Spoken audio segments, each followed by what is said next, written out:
Rise and Grind DMV, happy Sunday. We are waking up to a few clouds closer to the district, but some rain has started to fall across the region. So keep it here. We'll have a full breakdown of that forecast up next. This morning on DC News Now, Kilmar Abrego Garcia is out of jail, but he's still facing deportation threats from the federal government. Smithsonian in trouble. President Trump criticizing the museums for being too woke. We have reaction from visitors. The Battle of the Beltway ends in a Commanders loss. The next steps for the Washington Commanders as they prepare for the regular season. You're watching the station covering all of the DMV. This is DC News Now. Hey, good morning, everyone. Thank you so much for joining us on DC News Now, 8 a.m. your time. I'm Haley Milon. Let's take a live look outside right now at Roslyn. Looking good this Sunday morning, but it kind of looks like a cozy Sunday out there. Yeah. Maybe just stay curled up in bed, drink coffee. Don't leave the house if you can. Only because it's really cold in the studio right now. It is chilly in here, but what's it like out there? Oh, definitely the opposite of in here. Okay, so maybe my plan is off. Yeah, you know, today will be a great day to get outside, at least for the first half of your Sunday, because we are going to be tracking rain as we end out the weekend. Take a look at radar right now, showing you the overall picture. A few of our friends have already started to see some light showers this morning, especially north and west of the city, but up and down 95, we are quiet, but that'll change as we head through the rest of your Sunday. If you're about to step out right now, especially in Frederick, you guys will be running into some light drizzles at this hour, kind of zooming into the Frederick area just so we could see downtown Frederick. We're seeing that light rain. Then as you head further off to the north, out towards South Mountain, we are starting to see a few of those light drizzles as well. And it's all thanks to this cold front right now that continues to pass into the region. This will be the reason why we start to see some spotty showers and storms this afternoon, and then behind it, we're going to be tracking a cool down. So keep it here. We'll have a full breakdown of that forecast, Haley, up next. Thank you, Brittany. Kilmar Abrego Garcia is with his family in Prince George's County once again this morning after his release from jail. He'd been in custody in Tennessee as he faces federal human trafficking charges there, and he was wrongly deported back in March. As his case drew attention, the federal government's efforts to remove him from the U.S. intensified. Our Dave Laval reports that now the feds plan to send him to Uganda. Kilmar Abrego Garcia is spending the weekend with family at their home here in Beltsville, Maryland, after nearly 6 months in custody. But it's a reunion that may soon be cut short. Abrego Garcia walked out of the Tennessee Detention Center Friday to fly back to Maryland. The Associated Press reported Saturday he may be deported to Uganda after he turned down an offer to be sent to Costa Rica if Abrego Garcia entered a guilty plea to the human smuggling charges. The Costa Rican government has reportedly said it would welcome Abrego Garcia as a legal immigrant and would not face any detention there. Maryland Senator Chris Van Hollen flew to El Salvador to meet with Abrego Garcia back in April, who was detained there for several weeks. Van Hollen criticized the federal government late Saturday afternoon as he said Abrego Garcia deserves his day in court. Plus, Trump administration officials who continue to make public statements about his case that have been expressly repudiated by the courts would rather insult judges and circumvent our justice system than uphold people's constitutional rights. Abrego Garcia must report to the ICE office in Baltimore Monday morning. A rally for him will take place outside the building starting at 7 o'clock. In Beltsville, Maryland, Dave Laval, DC News Now. Dave, thank you. We're going to have continuing coverage of Kilmar Abrego's release on air and online. You can follow the latest on DCNewsNow.com. Type in Kilmar in the search tab.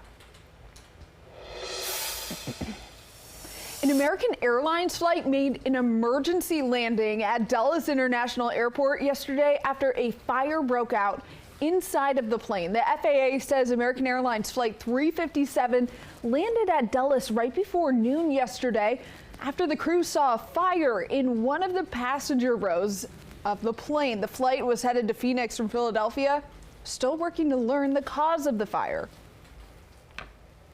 A man is dead and 2 people were injured in Montgomery County after a vehicle rolled over on the inner loop of the Beltway. Officials say it happened a little after 3 p.m. between Georgia Avenue and Colesville Road. Bystanders reportedly pulled 2 men from the vehicle and performed CPR on one of the victims, but he was pronounced dead on the scene. Authorities say the other man was taken to the hospital and is expected to be okay. The 3rd victim was treated for minor injuries on the scene. In the district, a man was shot in DuPont Circle early on Saturday morning, and now a suspect is in custody. Police say gunshots were heard around 3 a.m. at the intersection of Connecticut Avenue and North Street. There, officers say they found a man suffering from gunshot wounds.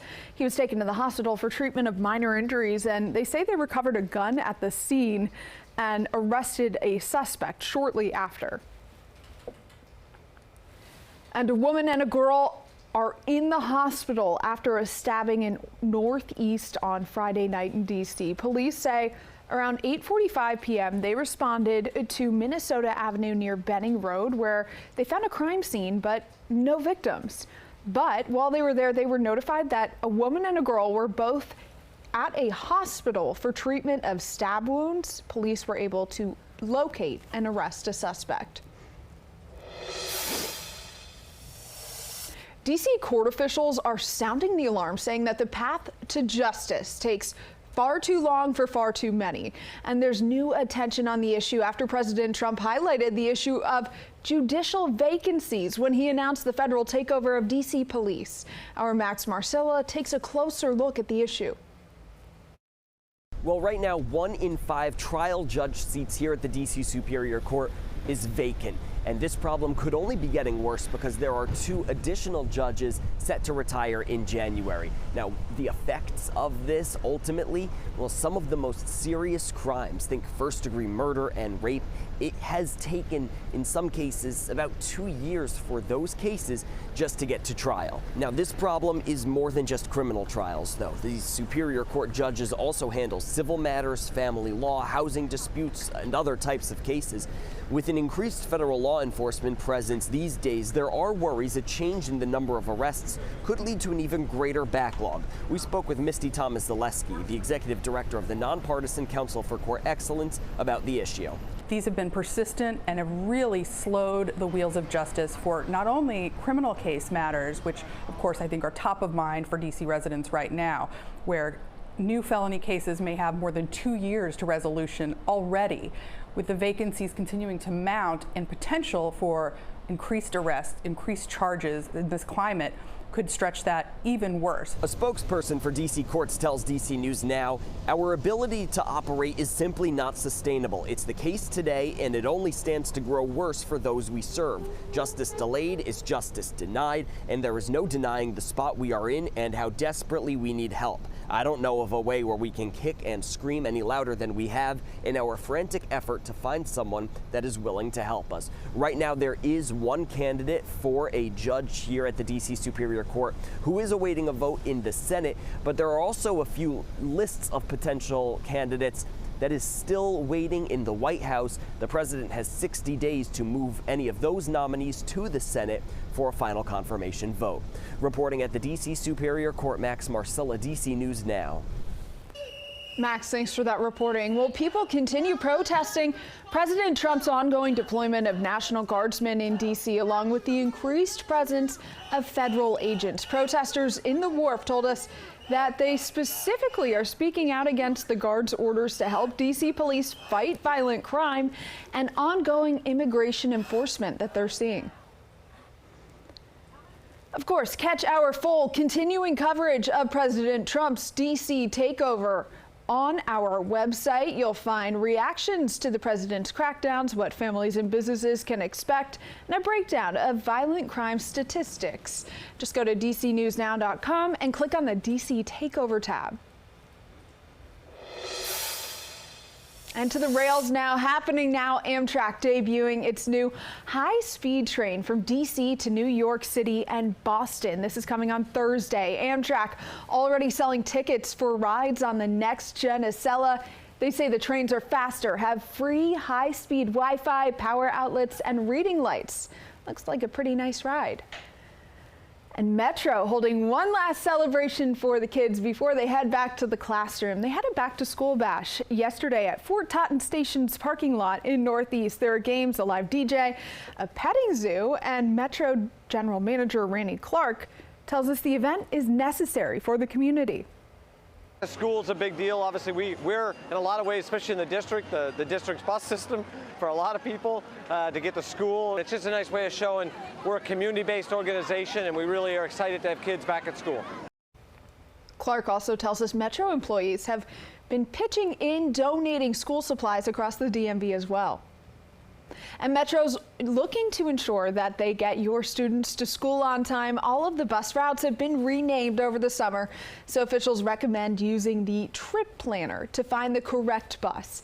Kids Ride Free cards for DC students will be distributed by schools. Last year's card will work until the end of September. Metro is still bringing back student lanes at 12 Metro Rail stations with dedicated fare gates, and managers will be there to help those students out.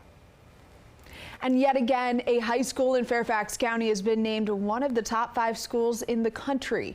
U.S. World News and Report again ranking Thomas Jefferson High School of Science and Technology among the best public schools in the U.S. They say the school is best known for its STEM-focused curriculum. In 2021 and 2022, it was named the top-ranked high school in America. Brittany, speaking of STEM, check in with you on the weather, my STEM expert, my STEM colleague. I will say today you definitely want to have the umbrella close by because we are going to be tracking those isolated showers and storms as we head through your Sunday. Now, stepping out the door right now, we are holding on to a mixture of sun and clouds as you head closer to the district, back off towards Frederick County, even parts of northern Virginia. We are already seeing those light showers, but they're slowly starting to dissipate. We'll start to see more showers and storms begin to bubble up as we head through the afternoon. So keep it here. We'll talk more about the timing, Haley, up next.